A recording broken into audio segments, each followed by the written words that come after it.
What is going on, guys? Craig 1287 here, bringing you some Battlefield 3 gameplay for the Battlefield 4 discussion. As requested by one of my subscribers, here is some tank gameplay since you don't really see that much of it on my channel since I am primarily an infantry kind of player. So here you go, as requested, some tank gameplay. Now let's get right into the discussion. This first topic is something that actually is kind of being talked about by quite a few channels and is being talked about on some forums and then places like Battlelog, things like that. So I just wanted to touch briefly on it and kind of add my own 2 cents as to what might not necessarily be being discussed a whole lot. Now, this is the aspect of deployed weapons on the battlefield. As it is right now, I believe there are only 2 that we know of, and that is the USAS and the new 50 cal sniper rifle. These are weapons that will be deployed on the map at random times, and I believe it's at random locations, but these locations might be different from time to time. Now, what are these weapons going to have as attachments is one of the things that I haven't really seen almost any discussion on. So what do I mean by this? Well, for the M98 or for the sniper rifle, there's not too much. I mean, I'm sure it'll have the same type of sight and bipod and the same attachments, but for the USAS, you've got, it'll probably have the same sight and things like that. But for the ammunition type that it fires, is this going to be different on certain maps, game types, or will it even be different on the same map from the different times that it deploys onto the map? As we know from Battlefield 3, the USAS was able to use buckshot, flechette. It could use the slug rounds, and of course there's the dreaded frag rounds that it got that was generally considered OP by the community for quite a while. But which ammo type is it going to deploy with? Do you guys think that it should have different or random types each time it spawns? Should it be specific to the game type and the map that it's on? If it's a map that has a whole lot of openness to it, should it always spawn in with these slug rounds or possibly flechette? And if it's on a map that has a whole lot of close quarters, we've seen on the new map that was shown, Paracel Storm, it's got these trenches to it and things like that, that shotguns could be legit tactics to use, but these trenches are only in small areas. So for something like Paracel Storm, I would want to see it with the flechette or the slug rounds. So what are your guys' thoughts on that? And if again, like I've said with all the other things, if any of this has been confirmed, please link this in the comments section, share, spread the news. That's what these discussions are for, is getting the word out and getting a good discussion going. So what are your thoughts and things like that on the deployed weapons? Are we going to see other deployed weapons that you can only get by having them deployed on the map? And I'll probably not use these too much. I'm not a big sniper and I'm not a big shotgun player, so I'm probably not gonna want to risk having to go search these out and find them. If I come across it, maybe I'll use it just to have footage of it for making future videos to put up here on YouTube. But I really, I want to go into a fight with consistency and a level of certainty. I know if I pick the SCAR, I'm going to have a slow firing yet very accurate weapon and things like that, and I can tailor my play style to it. I don't want to risk having this mindset with my squad and having this perk, this loadout for my utilities, and then all of a sudden, I've got this weapon that's meant for a completely and utterly different type of playstyle. So, what are your guys' thoughts on that? Now, moving on, the revive mechanic has received a bit of a change that we saw in Battlefield 3.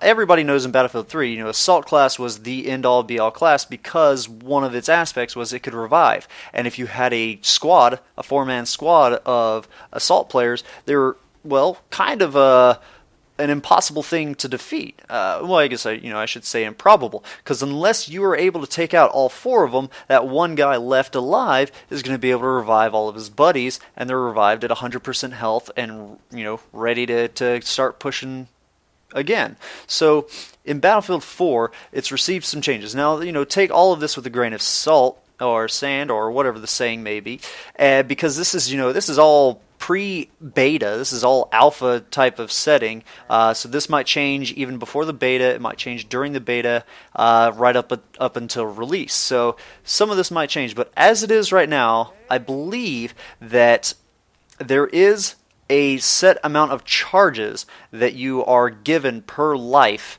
per spawn as an assault player, and you can do 3 different charges, and then after that, I don't believe you are able to revive after that. Or maybe they can be replenished if you find an ammo bag, things like that. That is a possibility. Again, sorry. Sorry about that, guys.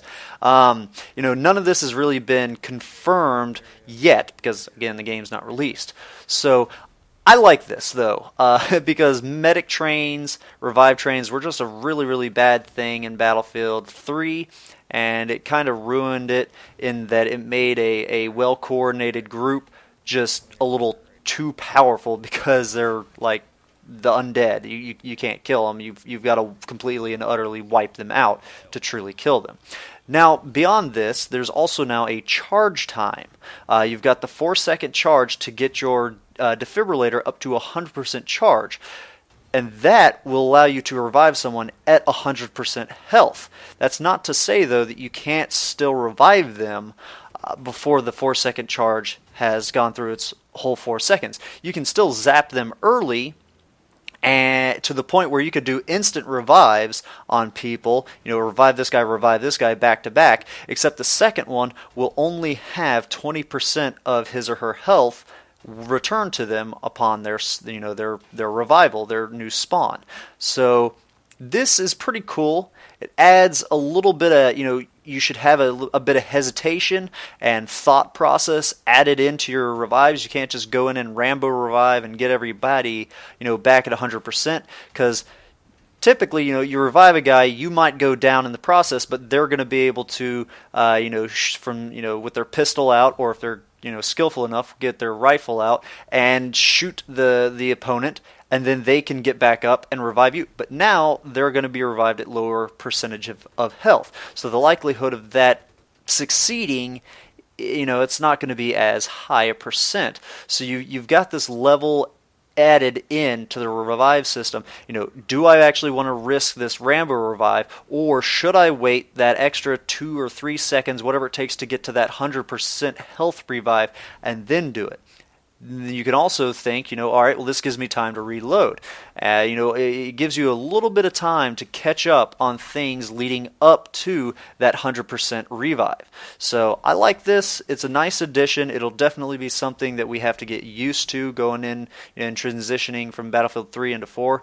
But what do you guys think? Is this something that you like? Do you like this change, or do you think it's going to slow it down too much? Battlefield's always kind of been thought of as a slower paced game than something like Call of Duty. They're very different games, but typically people think Battlefield is a slower game, and I feel like this kind of brings that in, and it adds that that tactical thought process that you need for a Battlefield game over something like Call of Duty, in which you don't have classes and you don't have these mechanics like this to revive people. Granted, there's a revive system, but it's very different than how Battlefield 4s will be handled. So I like this. It adds a level of thought to the game, and of course that brings in more levels of skill and things like that. So I really like this mechanic. How do you guys think it'll handle in Battlefield 4? What are your thoughts on this? Now moving on to the final topic I have for this video, which is the new reload mechanic. A few people, a few channels and forums have touched on this as well, but it hasn't really seen, I think, the attention that it really and truly deserves, because this is a pretty massive change to the system. Maybe not so much for casual players that don't really try every single time to improve themselves and things like that. They just kind of play to have fun. but real hardcore Battlefield players are really, really going to notice this. And I think that this, like the other two changes I've talked about, are actually going to be for the better. Now, this reload mechanic, it's kind of been something that's irked me in video games in general, and that's when you start to reload, you shoot off a few rounds or maybe your entire magazine, and you go to reload, you drop the mag out of the gun, and then let's say someone comes around the corner, you haven't finished the reload, so you go to switch to maybe the noob tube or a pistol, or you go to knife them, or you whip out your rocket launcher. You do something. You switch away from your primary weapon to kill them. You've killed them. Now you go to switch back to your primary weapon, and you have to start that reload animation from ground zero. And that's always been just annoying from a practical standpoint. Now, I know video games are not supposed to be 100% realistic because they just wouldn't actually be fun. And that would also kind of be somewhat impossible to recreate true realism. But this is one of those aspects that I think should mirror that aspect of reality. It makes sense from an actual tactical level in the game, and it makes sense from it being authentic to being a military shooter. So what's going to be happening in Battlefield 4, and we don't have all the details, all we have are just footage of Battlefield 4 as it's being played at Gamescom and things like in the trailers, when you see these people shoot, reload, switch a weapon, and go back to the primary, and they're a little bit into the process of reloading already. So you exit, you take the magazine out of the gun, but maybe you haven't put the magazine in yet. Alright, so when you come back to it, maybe you're starting at that process of putting a magazine in. And then let's say another guy comes around the corner. You switch back to your pistol or whatever it is, you take them out and you switch back. Now you're starting that reload process to where you've got the mag in there, but let's say there wasn't a round in the chamber, so you still have to cock the gun. And so it's like a tiered reload mechanic system, and I really like this because I like to be on the front lines where the action is constantly going on. So this happens to me personally a lot, in that I'm doing a reload and something happens causing me to have to switch away from the gun. If you guys are support players, this is probably a fantastic thing because support players, if you've got one with like an actual magazine like the M27 IAR or something like that, it's not going to be too big an issue. You still have slightly longer reloads than most of the other carbines and assault rifles, but for things that are the belt-fed LMGs, the 100+ round box-fed magazines, this new reload tier-based reload mechanic is really going to benefit you guys. You're not going to have to go through some 5-6 second reload and only get through 90% of it, have some dude come around the corner and you have to interrupt your reload, then come back to it later, and so you're kind of going to have to go through the reload again. So what do you guys think? I think this reload mechanic is a really awesome thing. I really am looking forward to it in Battlefield 4. And what are your thoughts on this? Do you think it's a good thing, a bad thing? Are you going to really capitalize on it for when Battlefield 4 comes out? Just any of your comments and thoughts, guys, please share it. Let's get a good, thriving discussion going on here.